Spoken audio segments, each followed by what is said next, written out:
A primeira regra em um condomínio silencioso é nunca ouvir o que os prédios sussurram à noite.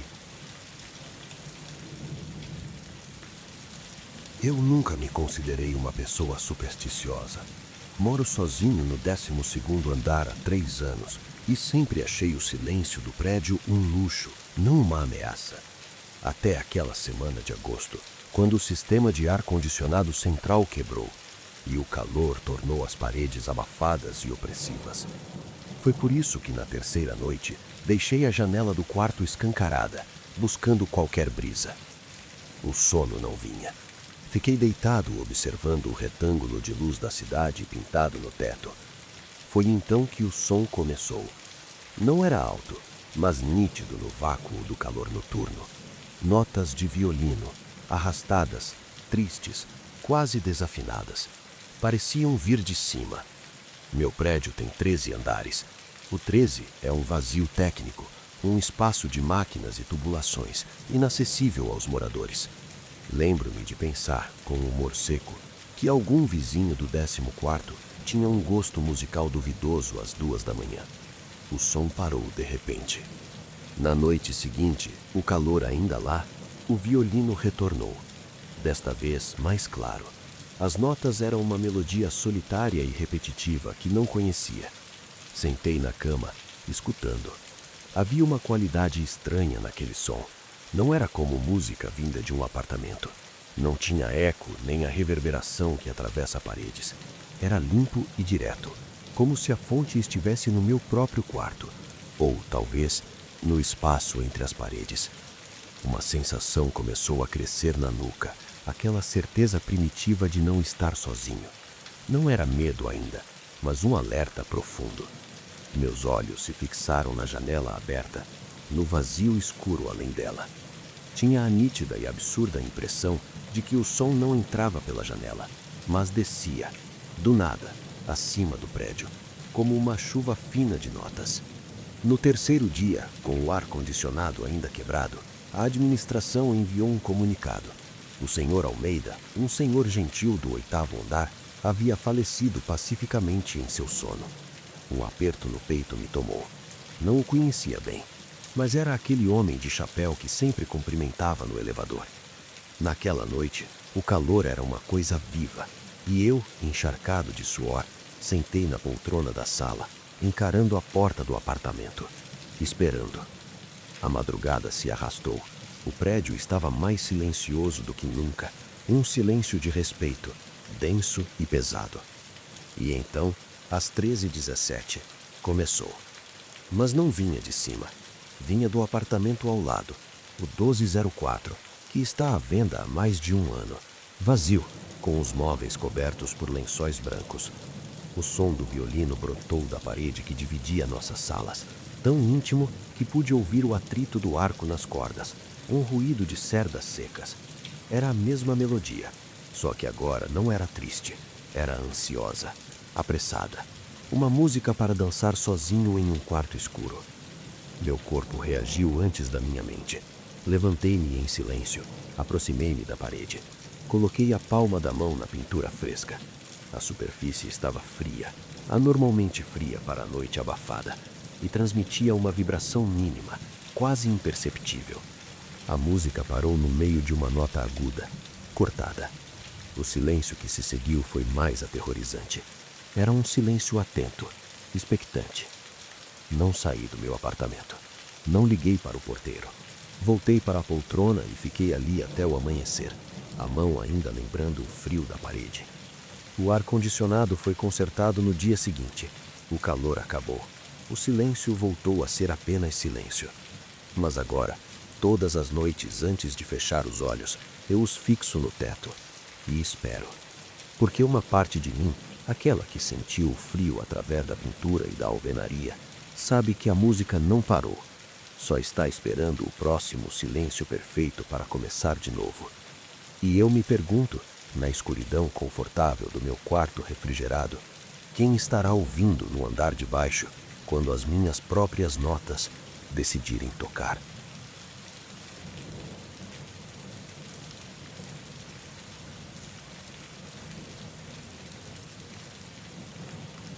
Se você está gostando dessa atmosfera sombria ao som da chuva, deixe seu like e me conte nos comentários de onde você está assistindo e que horas são aí.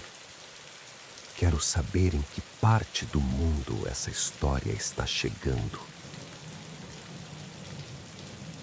O aviso veio do Marcos, o porteiro noturno. Não era um homem falador, o Marcos. Sua presença era um móvel do hall de entrada, silenciosa, observadora, imóvel sob a luz azulada das lâmpadas de LED. Por isso, quando ele me pegou pelo braço uma noite ao entrar, seu toque foi um choque. Não use o elevador A depois da 1, ele sussurrou, os olhos escuros puxados para os cantos, checando o saguão vazio. Seu hálito cheirava a café velho e ansiedade. Por quê? Deu problema? Perguntei, tentando me soltar gentilmente. Ele não soltou. Abanou a cabeça com força negativa.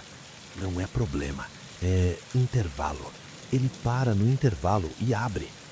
Abre onde? No andar errado? Não tem andar, ele disse, e a frase saiu plana, final. Então ele soltou meu braço como se tivesse queimado e voltou para sua cadeira atrás do balcão, o rosto fechado como uma porta. Ignorei. Claro que ignorei. Era o elevador mais rápido, que servia direto do térreo ao meu andar, o 10º. Atribuí o comportamento do Marcos a noites mal dormidas, à solidão do turno da madrugada. Por uma semana usei o elevador A sem cerimônia, às 2, às 3 da manhã, voltando do trabalho. Nada aconteceu. Até que na quarta-feira o Marcos não estava. Disseram que tinha pedido demissão de forma abrupta, sem aviso prévio. Um substituto, um rapaz jovem e distraído, ocupava seu lugar. Naquela noite, cansado até os ossos, apertei o botão do elevador A. As portas deslizaram com seu shhh habitual. A subida começou normal. Os números luminosos subiam. 2, 3, 4. No 5, a luz piscou uma vez. No 7, senti um ligeiro solavanco. E entre o 8 e o 9, ele parou. Não foi uma parada brusca.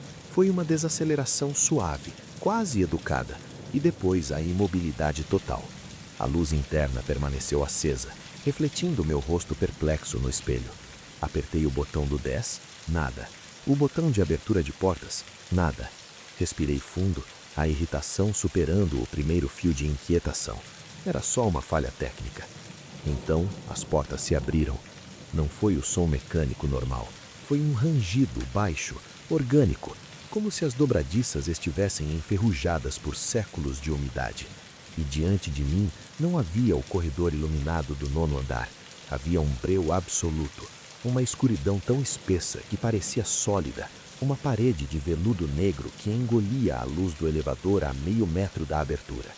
De dentro dela emanava um frio úmido, o cheiro de terra compactada e de algo antigo e enferrujado, como um porão inundado há muito tempo. Meu coração parou, depois disparou. Fiquei imóvel, preso entre a cela de luz do elevador e aquela abertura para o nada. O silêncio era total, mas era um silêncio ativo, expectante. A escuridão não era apenas ausência de luz, ela pressionava. Minha pele ficou arrepiada, não só pelo frio, mas por uma sensação avassaladora de exposição.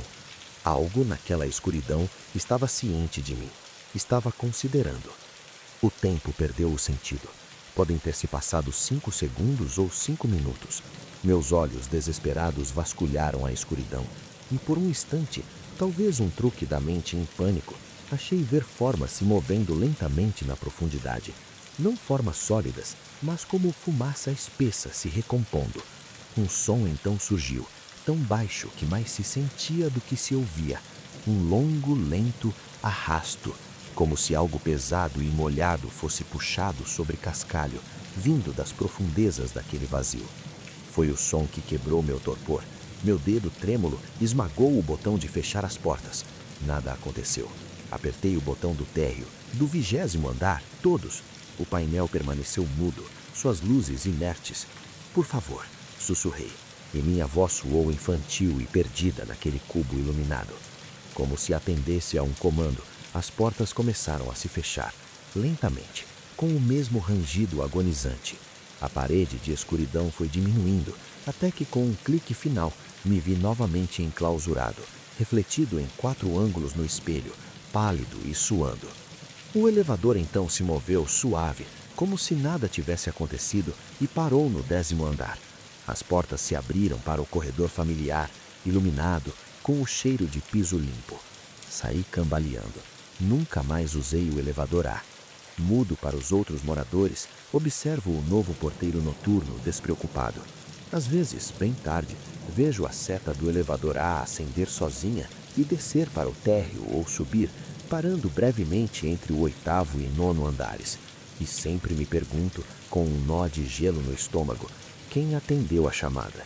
E se na próxima vez que as portas se abrirem para aquela noite compacta, elas encontrarão alguém do lado de dentro esperando por um passageiro. Se essas histórias estão te envolvendo, se inscreva no canal para não perder os próximos relatos de terror ao som da chuva. Aqui sempre tem novas histórias para você relaxar.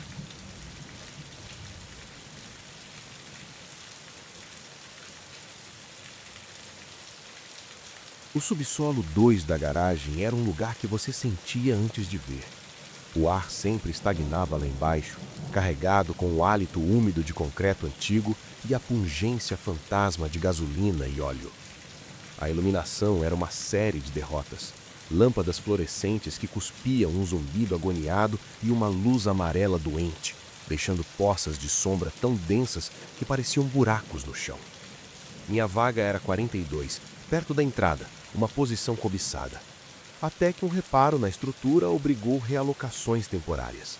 Me designaram a vaga no fundo, no corredor C, aquele canto do subsolo 2 que o silêncio havia escolhido para morar. Não havia placa de número na parede, apenas uma mancha quadrada mais clara de tinta e abaixo uma placa de metal enferrujada onde as letras "Reservado" desbotavam para quase nada. Estacionar ali era uma experiência física. O momento em que você desligava o motor era como cair em um poço.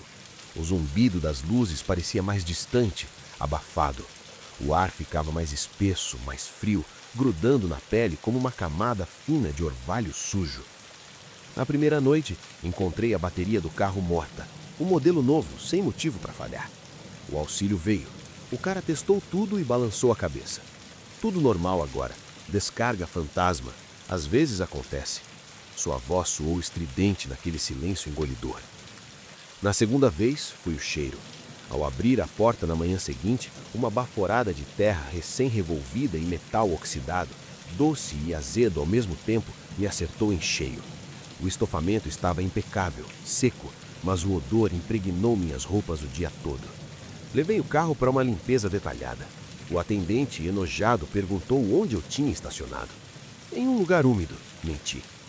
A terceira vez foi a noite em que fui buscar uma pasta que havia esquecido. Desci depois da meia-noite, os passos ecoando como transgressões no vasto espaço vazio. Minha vaga, a 42, estava iluminada e inócua, mas meus olhos foram puxados para o corredor C, um túnel mergulhando na penumbra. A luz mais próxima da vaga reservada piscava ritmicamente, como um sinal de socorro lento. E então veio o som. Não um som alto. Era um sussurro de atrito, um longo, lento sssss, como se algo fosse arrastado com cuidado sobre o cimento. Vinha da direção da vaga. Meu corpo inteiro ficou tenso, os ouvidos afiados como facas. O som parou. A luz parou de piscar e se apagou, mergulhando o fim do corredor em trevas completas. Mas a escuridão não ficou vazia. A sensação era de peso, de uma massa compacta ocupando aquele cubo de sombra onde minha vaga temporária estava. Não via nada, mas sentia o espaço sendo preenchido e, pior, sentia uma atenção voltada para mim, uma consciência lenta e pesada que se fixava na minha presença ali, parada no limite da luz. A respiração ficou presa na minha garganta. O ar frio queimava meus pulmões. O som começou de novo, mas agora era diferente. Não era um arrasto, eram toques. Leves, metódicos, no vidro do lado do motorista. Toque, toque, toque. 3 vezes, deliberadas, expectantes. Não corri, recuei.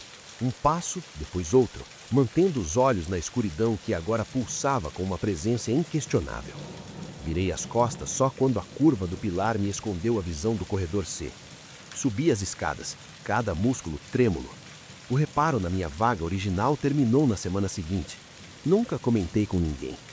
Às vezes, quando pego o carro, meu olhar escorrega para a boca do corredor C. A placa reservado ainda está lá. E nas manhãs muito silenciosas, se você parar e prestar atenção ao silêncio pesado do subsolo 2, você pode perceber. O cheiro de terra molhada nunca desapareceu por completo. Ele apenas espera, estagnado, naquele canto, pelo próximo carro que tiver o azar de precisar de um lugar para ficar.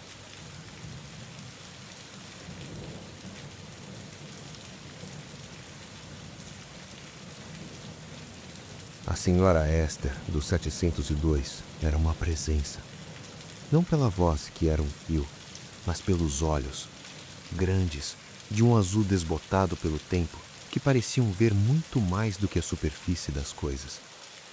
Ela me parava no corredor, uma mão ossuda no meu braço e sussurrava: "O edifício sonha, querido, e quando sonha, ele anda." Eu sorria, acenava, atribuindo suas palavras ao labirinto suave da idade. Era uma gentileza ouvi-la, nada mais. Ela falava dos sons, dos passos leves no teto dela que não tinha ninguém no 8º andar, das sombras que dançavam na periferia da visão ao final do corredor e, é claro, dos carrinhos de bebê. Sempre às 3h15, ela confidenciava, os olhos arregalados com uma lucidez perturbadora. Ouço as rodinhas no corredor. Vêm do fim, param na minha porta. Ficam um tempo, depois vão embora, até o elevador. Ele sempre abre para ela. Ela nunca disse quem era ela. Eu imaginava uma memória antiga, um fio solto de seu passado, talvez de uma filha ou neta que a visitava. Prometi, por educação, manter meus ouvidos abertos. Na verdade, mantive o celular carregado e os fones de ouvido por dentro. Naquela terça-feira, encontrei-a mais agitada. Suas mãos tremiam. "Ela está impaciente hoje", murmurou, olhando fixamente para minha porta, não para os meus olhos. "O edifício está prestes a acordar do sonho. Cuidado com o que você deixa do lado de fora." Tentei acalmá-la, ofereci chamar seu acompanhante. Ela recusou com um movimento brusco da cabeça. "Não é para mim, eu aviso", disse, e entrou em seu apartamento, fechando a porta com um clique final. Na manhã seguinte, descobriram a senhora Esther, pacífica, em seu sono como ela gostaria, disseram. Um alívio misturado com uma ponta de tristeza tomou conta de mim. E então, a culpa. Suas palavras, suas histórias, seus avisos sussurrados, eu as havia tratado como entretenimento, como um cenário peculiar do prédio, nunca como um sistema de alerta. Naquela noite, sem ela, o silêncio permeou. A segunda permeou também. Na terceira, acordei com o estômago embrulhado. O relógio marcava 3h14. Fiquei deitado, o corpo rígido, os ouvidos arranhando o silêncio. Às 3h15 em ponto, o som começou. Era suave, mas inconfundível. O rufe, rufe, rufe ritmado de rodinhas de plástico ou metal rolando sobre o piso de mármore do corredor. Lento, deliberado.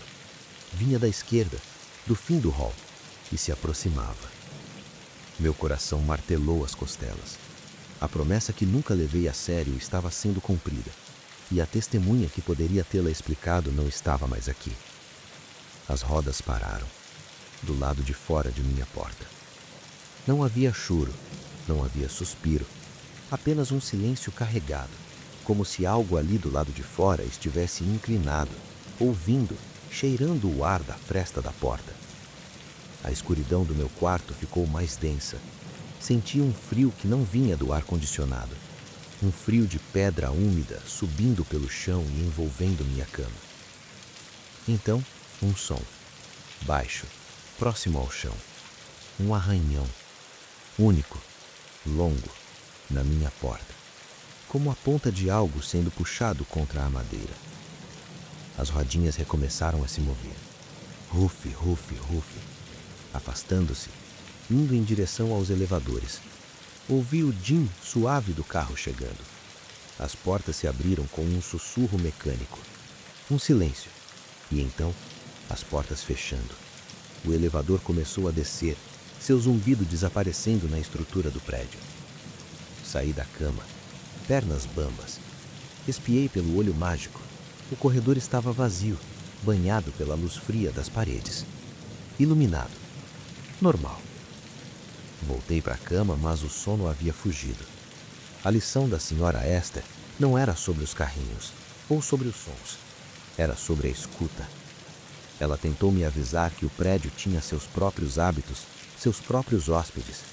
E seu último aviso, não é para mim, ecoava na minha cabeça. Porque agora, todas as noites, às 3h14, eu acordo e fico escutando, esperando pelo som das rodinhas. E me pergunto com um calafrio que não some, quando o aviso deixará de ser um som na porta e se tornará um convite para entrar no elevador que sobe, sozinho, para um andar que não existe nos painéis. O aviso dela não era para salvá-la, era para me preparar. E falhei em entender até que fosse minha porta que parasse o passeio noturno.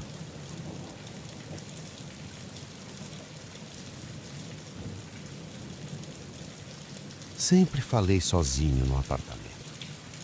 É um hábito de quem vive há muito tempo em sua própria companhia. Reclamo do preço das coisas para as paredes, comento o final decepcionante de uma série com a geladeira, pergunto em voz alta onde deixei as chaves para o vazio do corredor. O apartamento, é claro, nunca respondeu, até começar a fazê-lo. A primeira vez foi um acidente, pensei. Estava reclamando que a torneira da pia do banheiro pingava, aquele ploc, ploc, intermitente que parece marcar o fim da paciência. Para com isso, pelo amor de Deus, disse, batendo com a mão na bancada. Imediatamente, a torneira parou. O silêncio que se seguiu foi mais surpreendente que o ruído. Fiquei olhando para a torneira seca, incrédulo. Coincidência. Um resquício de água escapando, nada mais. Na semana seguinte, estava lendo na sala quando a lâmpada do abajur começou a piscar. Ótimo! Resmunguei olhando para cima. Agora isso. Vou ter que trocar essa porcaria. No instante em que a palavra porcaria saiu da minha boca, a lâmpada parou de piscar e se apagou completamente. Não queimou com um estalo. Simplesmente se extinguiu, como se tivesse obedecido a uma ordem. Um frio percorreu meus braços. Fiquei sentado no escuro por um longo tempo, ouvindo os batimentos do meu próprio coração. O apartamento estava aprendendo a ouvir e estava começando a responder. Tornei-me cauteloso. Evitava falar de problemas, de coisas que poderiam quebrar. Minhas falas tornaram-se neutras, narrativas banais. Está um dia nublado, eu dizia para a janela. O apartamento permanecia quieto, mas a tensão estava lá, no ar. Era como viver com uma pessoa extremamente sensível, cujo humor você precisa adivinhar. O clímax veio numa noite de tempestade. A eletricidade piscou e caiu, mergulhando tudo em uma escuridão úmida e azulada, iluminada apenas pelos raios que cortavam o céu. O vento uivava nas frestas. Eu estava no corredor, tentando achar uma vela, quando tropecei no puff que sempre ficava no caminho. A frustração, contida por semanas, explodiu. Sempre neste maldito lugar, gritei para as trevas, dando um chute no objeto. Por que cargas d'água você tem que ficar aqui? O apartamento calou-se. A tempestade rugia lá fora. E então, do banheiro, veio o som. Era a torneira. Aberta no máximo, a água jorrava com força, batendo no fundo da pia com um estrondo que parecia amplificado pelo silêncio do resto do apartamento.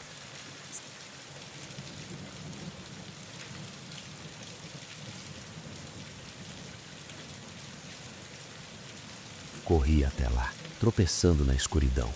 Não havia luz, mas pela janela um clarão mostrou a pia transbordando, a água já escorrendo pelo piso. Girei a torneira freneticamente. Ela não moveu 1 milímetro. Estava travada. Ou alguém, alguma coisa, a segurava com uma força impossível do outro lado do encanamento. "Pare!" gritei, minhas mãos escorregando no metal molhado. "Pare agora!" A torneira fechou-se do súbito. O silêncio voltou, quebrado apenas pelo gotejar da água no chão e pelo meu ofegar.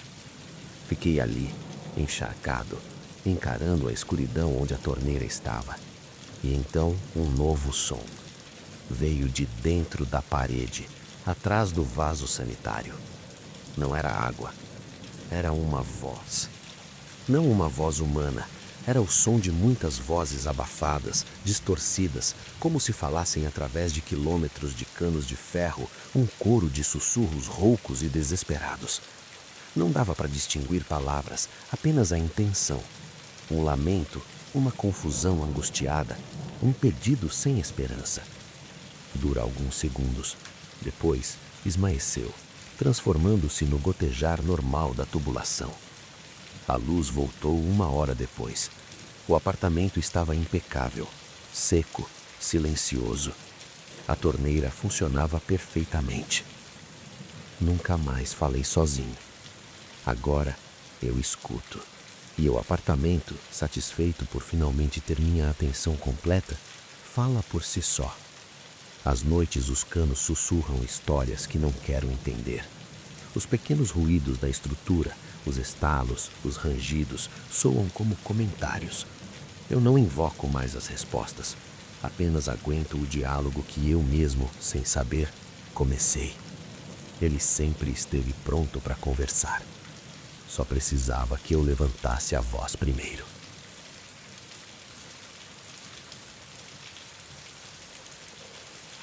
A paranoia chegou devagar, como uma névoa. Começou com a sensação, pura e simples, de que meus passos no corredor do prédio ecoavam demais, como se houvesse um vácuo atento para absorvê-los. Depois foram as pequenas sincronicidades, a luz do hall se apagando exatamente quando eu passava por baixo dela. O elevador chegar no meu andar sem que eu tivesse apertado o botão. A porta do apartamento da frente entreaberta, sempre no mesmo centímetro. Um olho escuro de espiã. Mudei minha rotina. Descia pelas escadas, mesmo morando no 15º andar. Evitava horários, tomava caminhos diferentes pelo estacionamento. Instalei uma câmera de segurança na porta. As gravações mostravam nada. Apenas a porta, o corredor vazio. E eu mesmo entrando e saindo com um olhar furtivo, cada vez mais desconfiado. A certeza de ser observado cristalizou-se na noite em que senti, física e inegavelmente, um peso nos meus olhos, nas minhas costas, quando tirava o lixo. Virei. O corredor estava vazio, mas a porta da escada de emergência, aquela que sempre rangia, estava fechando-se com uma lentidão perfeita, sem fazer um único ruído. Era uma vigilância. Alguém ou algo estava catalogando meus hábitos, minha resistência, meu medo. Tornei-me um especialista nos sons do prédio. O ronco do elevador, o zumbido das luzes, o choro distante de um bebê no andar de cima. Tudo era potencial cobertura para o observador. Comecei a dormir com a luz do corredor acesa, a chave na fechadura por dentro. O clímax veio após 1 semana de silêncio absoluto do meu vigia. O cansaço era um peso de chumbo. Adormeci no sofá, com a TV sussurrando notícias velhas. Acordei no escuro. A TV estava desligada. O apartamento estava silencioso de um jeito que doía nos ouvidos. E então veio o cheiro, um odor seco, de papel velho e poeira de drywall, como o interior de uma parede recém-aberta. Vinha da cozinha. Me levantei, os pés descalços encontrando o piso gelado. A luz da rua entrava pela janela da sala, lançando faixas pálidas no chão. Na porta da cozinha, parei. A mesa estava impecável. A cadeira que eu sempre usava, puxada. E sobre o tampo, dispostos com uma precisão geométrica, estavam 3 objetos. O controle remoto da TV que eu tinha perdido há meses, uma caneta que sumiu da minha mesa do trabalho na semana passada e uma fotografia. Aproximei-me, o coração um bloco de gelo no peito. A foto era minha, tirada no estacionamento do prédio, numa noite chuvosa da semana anterior. Eu estava de costas, entrando no carro. A imagem era granulada, tirada de longe, de um ângulo alto, do apartamento vazio do 16º andar. Não era um aviso, era uma avaliação, uma prova de competência. O observador não estava apenas me vigiando, estava testando minha percepção, minha capacidade de notar as intrusões, de sentir a pressão da atenção. E agora apresentava o relatório. Ouvi então não um passo, mas uma leve redistribuição de peso no ar atrás de mim, no limiar entre a cozinha e a sala. A presença era tangível, uma coluna de ar mais fria e mais densa. Não me virei. Sabia que se virasse, veria apenas o vazio que eles queriam que eu visse. O verdadeiro teste era esse: reconhecer a presença sem exigir uma forma. Eu sei que você está aí, disse, minha voz um trapo seco rasgando o silêncio. A presença não se moveu, não fugiu, apenas persistiu, como um examinador aguardando a próxima resposta do candidato. Peguei a foto da mesa, a imagem de mim mesmo, insignificante e desprevenido sobre a chuva. Não destruí, deixei-a lá. Recuei para o quarto, trancando a porta. Não dormi. Fiquei sentado na cama, escutando o nada do meu apartamento. Agora entendo. A observação nunca foi sobre ameaça, era sobre qualificação. O prédio, ou o que quer que habite seus espaços vazios, está constantemente avaliando quem merece habitar suas células de concreto. Alguns, como a senhora Esther do 7º andar, se foram. Outros, como o porteiro Marcos, fugiram. Eu fiquei. Passei no teste. Mas a avaliação não termina. Ela apenas evolui. Às vezes ainda encontro pequenos objetos deslocados. Uma porta que juro ter fechado, entreaberta. A foto da chuva sumiu na manhã seguinte. E nas noites mais silenciosas, sinto aquele peso de atenção repousar sobre mim. Não mais com a intensidade de um caçador, mas com a quietude paciente de um guardião ou de um carcereiro. A vigilância continua. A pergunta agora não é se eles estão lá. A pergunta que ecoa na minha mente cada vez que o silêncio do apartamento se aprofunda é: quando será a próxima fase do teste?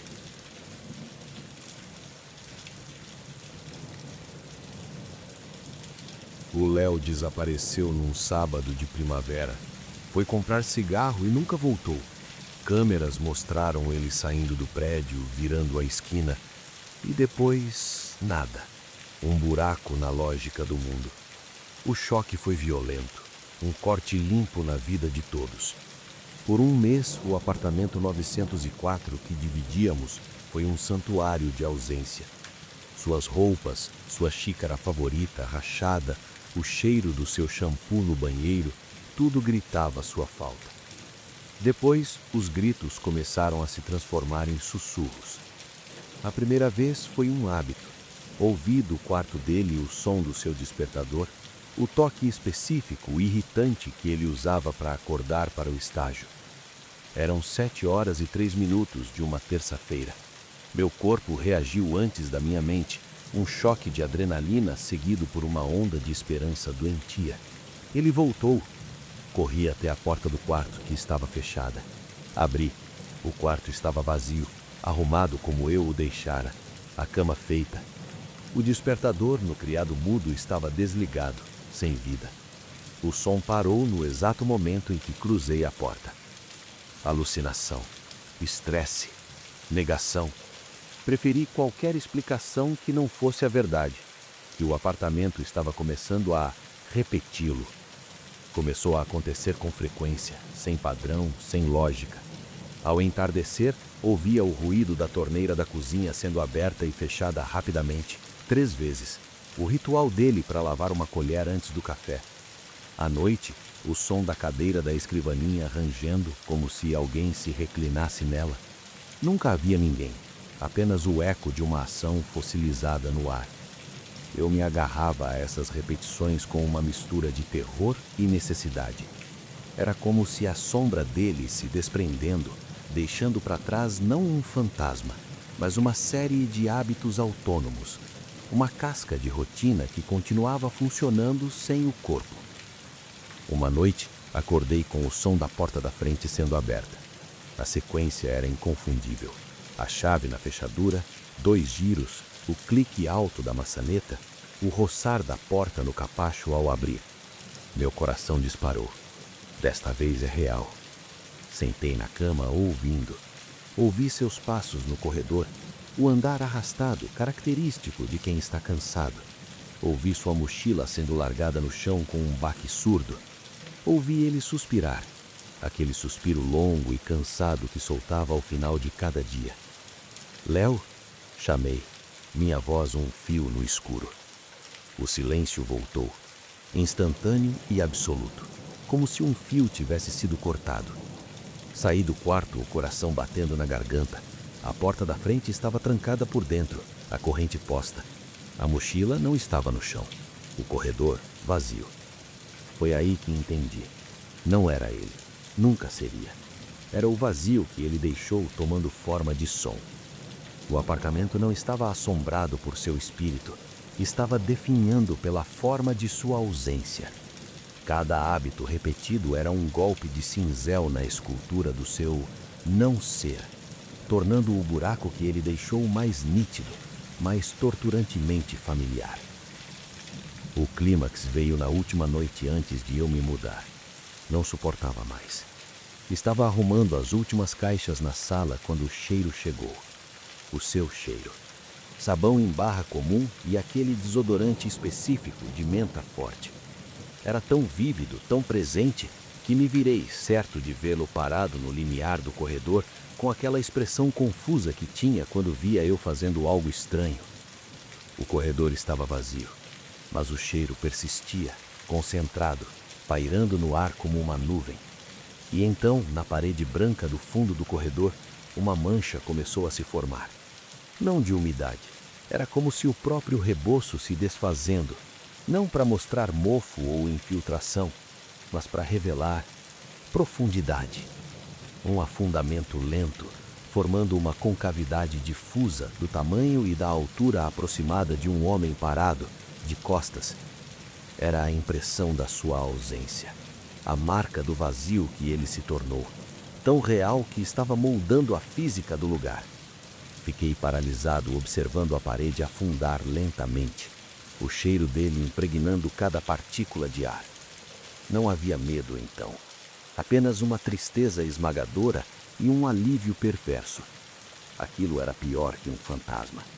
Um fantasma você pode enfrentar, ou exorcizar, ou lamentar. O que Léo deixou para trás não era uma presença.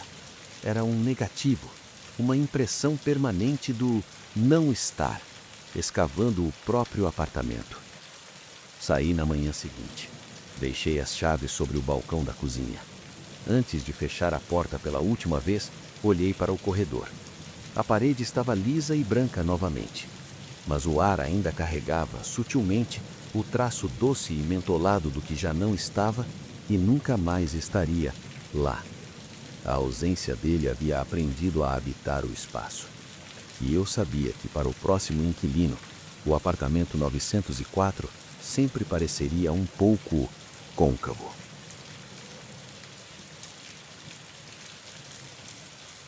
O tio Arthur morreu como viveu, de forma discreta e ordeira. Um infarto silencioso em sua poltrona diante do telejornal das 8. Não deixou filhos, nem dívidas, nem grandes histórias. Deixou para mim, seu único sobrinho, seu apartamento no Reserva das Flores e uma única obrigação: regar os lírios na varanda. São híbridos, muito sensíveis, explicara ao advogado, entregando-me a chave e uma folha de papel pautado com instruções manuscritas. Rega diária, mas sem encharcar, luz indireta. O senhor Arthur era muito dedicado. Eu olhei para a chave, depois para o papel. Parecia simples, um gesto carinhoso, uma pequena honra para manter viva uma parte dele. Os lírios eram 3, em um vaso de cerâmica azul. Suas pétalas eram de um branco imaculado, quase luminoso à sombra da varanda coberta. Segui as instruções à risca. Um copo de água por dia de manhã cedo.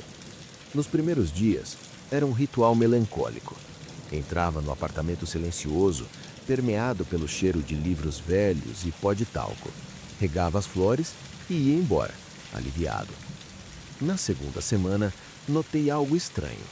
O vaso parecia mais pesado, como se as raízes tivessem se expandido de repente ou o solo tivesse se compactado de forma anormal.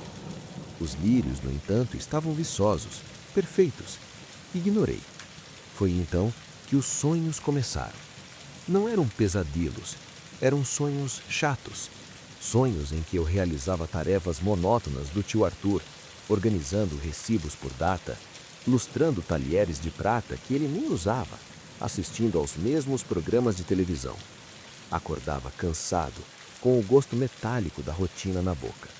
Uma manhã, ao regar os lírios, vi que a terra no vaso estava úmida, embora eu não tivesse ido lá no dia anterior.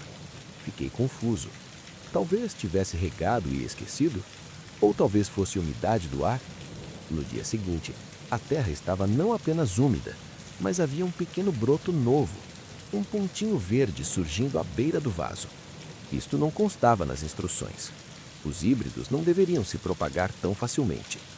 A noite do primeiro encontro foi após um dia particularmente estressante no trabalho. Cheguei ao apartamento do tio Arthur já no crepúsculo. Ao abrir a porta, o cheiro habitual mudara. Menos pó, mais terra. Terra rica e vegetação úmida. E algo mais, um perfume adocicado e pesado que vinha da varanda. Fui até lá. Os 3 lírios estavam abertos, suas pétalas como estrelas de neve contra o azul escurecido do céu. O broto novo já tinha alguns centímetros, mas não era isso. No canto da varanda, onde antes havia apenas um vazio, uma cadeira de vime, a cadeira do tio Arthur, estava posicionada de frente para o vaso. A almofada estava levemente afundada, como se alguém tivesse se sentado ali há pouco. O ar esfriou bruscamente. O doce perfume tornou-se opressivo, entupindo minhas narinas. Senti, mais do que ouvi, um convite no silêncio. Um convite para assumir o lugar, para sentar, para observar o crescimento das flores. Não, disse em voz baixa para o vazio.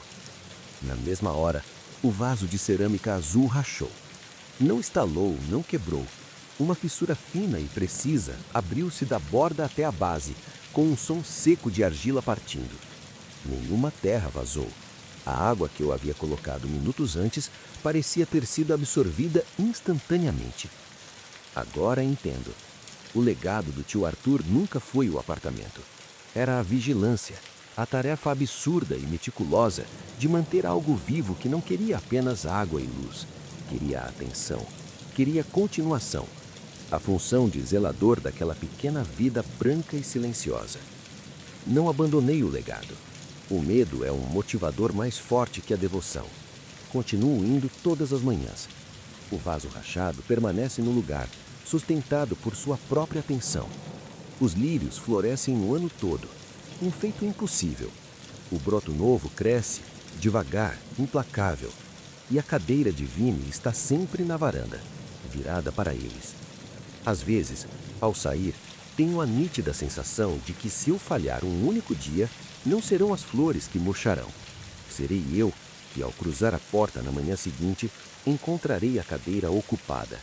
E quem estiver nela, com as mãos descansando no colo e os olhos fixos nos lírios, terá o meu rosto, ou terá o rosto do tio Arthur. A diferença, percebo com um frio na espinha que nunca mais me abandona, está se tornando cada vez menor.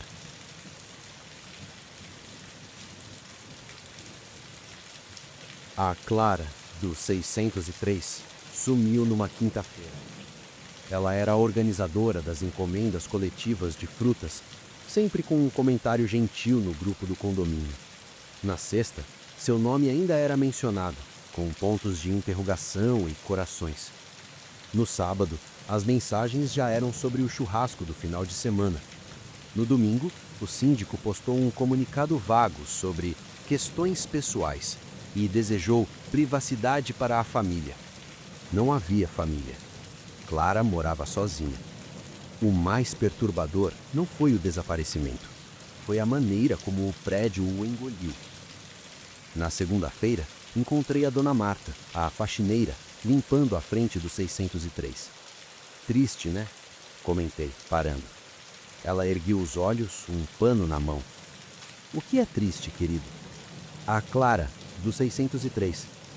Seu rosto permanecia uma página em branco de polidez. A moça que fazia as frutas? Ah, sim, mas ela se mudou, não foi? Ela não exatamente. Desapareceu. Dona Marta abanou a cabeça, um movimento lento de quem reordena arquivos mentais. Desaparecer?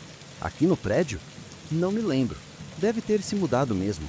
Ela voltou a esfregar o número 603 na porta com uma força um pouco excessiva, como se quisesse apagá-lo. Fui ao porteiro, o Renato. Tem alguma novidade sobre a Clara, do 603? Alguém viu algo? Ele franziu a testa, confuso. Clara? Clara? O apartamento 603 está vago faz tempo, amigo. Desde que a senhora idosa, a dona Celina, foi embora. Não, depois dela. A Clara. Cabelo curto, óculos. Renato deu os ombros, uma indiferença genuína nos olhos. Não lembro. Você deve estar confundindo o andar. A frieza era uniforme. Perguntei a outros 2 moradores no elevador. Um disse, não conheço. O outro, acho que vendeu. Nenhum traço de preocupação, de curiosidade mórbida sequer. Era como se um arquivo tivesse sido deletado não só dos sistemas, mas das mentes. Minha paranoia floresceu. Comecei a documentar tudo. Fotos de Clara no grupo do condomínio, prints das conversas sobre as frutas, a cópia do comunicado do síndico. Guardei numa pasta, como um detetive amador de um crime que ninguém admitia ter acontecido. A noite do entendimento chegou depois de 2 semanas. Acordei com sede. Enquanto enchia um copo na cozinha, olhei pela janela que dava para a fachada do prédio. As janelas eram retângulos escuros ou com a luz amarela da vida normal. A do 603 estava escura, como sempre agora. Mas então vi um movimento, uma cortina sendo puxada para o lado, por dentro. Depois, a luz da sala acendeu. Fiquei paralisado, o copo na mão. Alguém estava lá. Talvez a polícia, os investigadores, um novo inquilino. Corri para o hall. Decidi não usar o elevador. Desci as escadas, o coração batendo forte. Cheguei ao 6º andar. O corredor estava silencioso, iluminado. A porta do 603 estava fechada. Não havia som dentro. A luz que jurara ter visto não vazava pela fresta inferior. Bati, levemente a princípio, depois com mais força. Olá? Tem alguém aí? Silêncio. Tentei a maçaneta. Estava trancada. Clara? Insisti, minha voz ecoando no corredor vazio. De dentro veio um som. Não era uma voz. Era um apagamento. Um ruído de estática leve, como de um rádio mal sintonizado, seguido por um longo, lento suspiro, que parecia drenar o próprio ar do apartamento. A luz no corredor, diretamente acima da porta do 603, piscou e se apagou. Um frio intenso emanou da madeira da porta. Recuei um passo. Nesse momento, a porta do 604, ao lado, abriu-se. Era o Sr. Tavares, um senhor que morava lá há décadas. Ele usava um roupão, parecia sonolento. Procurando alguém, jovem? Perguntou, sem nenhuma hostilidade, apenas uma curiosidade vaga. O 603, a Clara. Ele olhou para a porta, depois para mim, com uma expressão de confusão genuína e um fundo de pena. O 603? Mas esse apartamento está vazio desde que a dona Celina faleceu. Deve fazer uns 3 anos. Você está bem? A convicção dele era absoluta. Não era uma mentira. Era um vazio. Ele não se lembrava. O prédio, ou o que quer que operasse sua memória coletiva, havia terminado o trabalho. Clara não era mais uma pessoa desaparecida. Ela era um apartamento vago, um espaço vazio, que sempre estivera vazio. Subi de volta para meu apartamento, as pernas bambas. Abri a pasta com minha investigação. Os prints das conversas no grupo do condomínio estavam borrados, ilegíveis, como se a tinta tivesse corrido. A foto de Clara no perfil aparecia agora pixelada, irreconhecível. O comunicado do síndico, salvo como PDF, agora era um documento em branco. Sentei no escuro da cozinha, olhando para a janela do 603. Ela estava escura novamente. E sabia, com uma certeza que gelou meu sangue, que se eu desaparecesse amanhã, na segunda, Dona Marta estaria limpando minha porta, tentando se lembrar do nome do moço que tinha um cachorro, ou se aquele apartamento já não estava vazio, e o síndico postaria um comunicado sobre vazamentos no tanque, e a vida continuaria. O prédio não escondia corpos, ele dissolvia existências. E o processo, percebi ao tocar meu próprio rosto no reflexo da janela, era assustadoramente completo.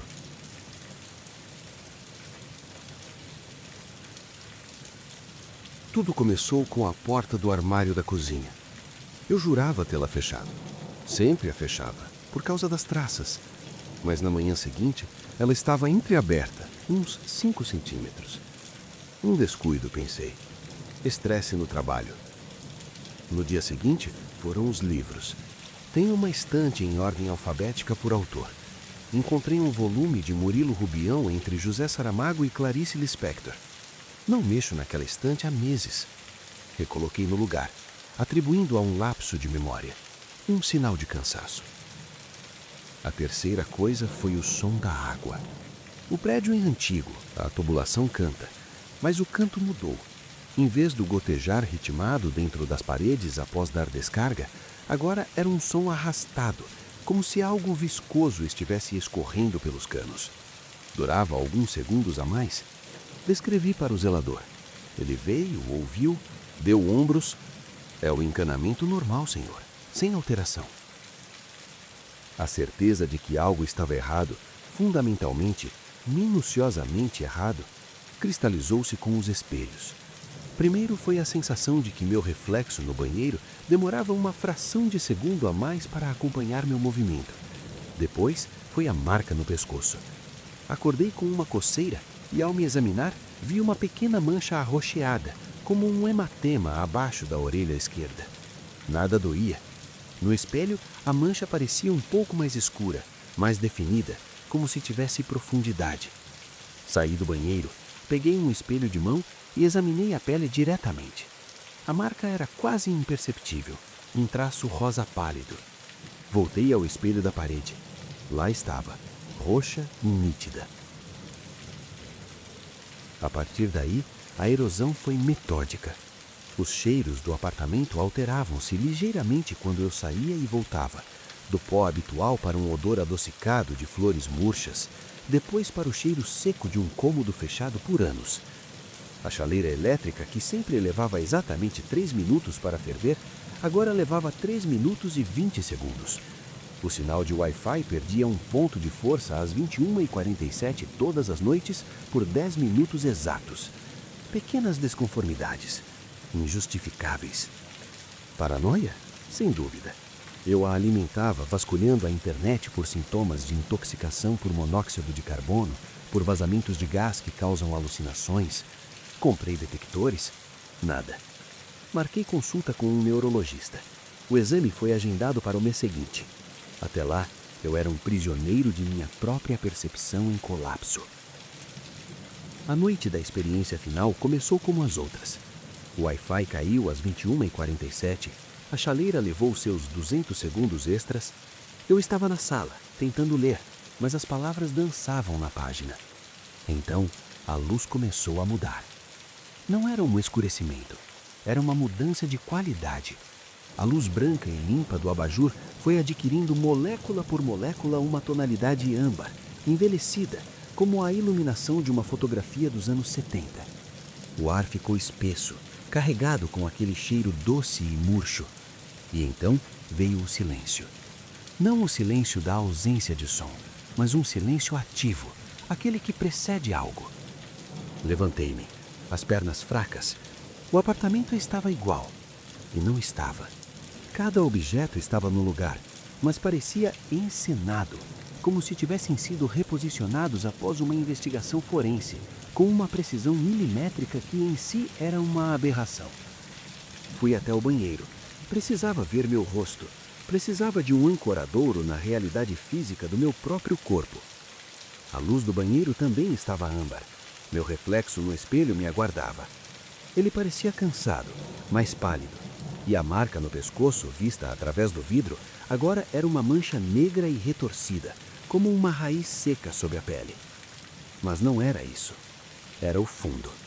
No reflexo atrás de mim, a porta do box, que eu deixara aberta, estava fechada, e na superfície embaçada do vidro do box, alguém havia escrito com um dedo uma única palavra: aqui. Eu não escrevi. Virei-me, num movimento brusco. A porta do box estava aberta, como eu a deixara, o vidro limpo. Voltei a olhar para o espelho.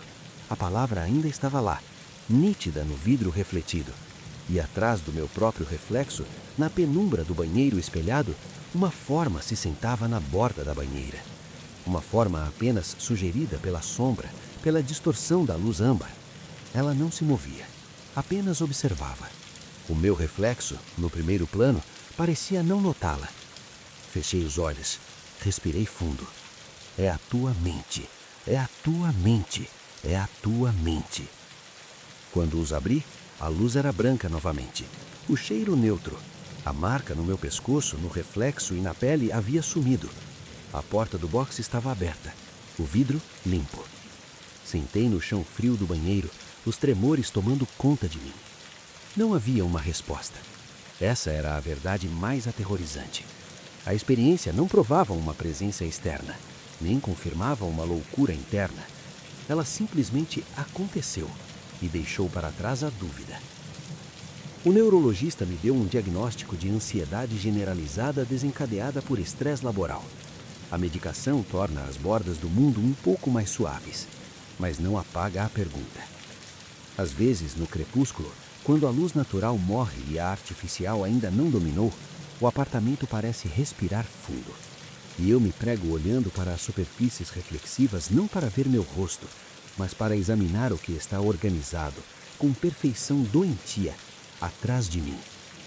A dúvida não é mais se algo está aqui. A dúvida, que habita cada cantinho silencioso deste lugar e cada espaço entre meus pensamentos, é se eu ainda estou sozinho dentro da minha própria cabeça. E se a resposta for não, qual de nós tem mais direito de chamar este lugar de lar? Ainda acordado? Então aproveita e deixa seu like, se inscreve no canal e comenta de onde você está assistindo.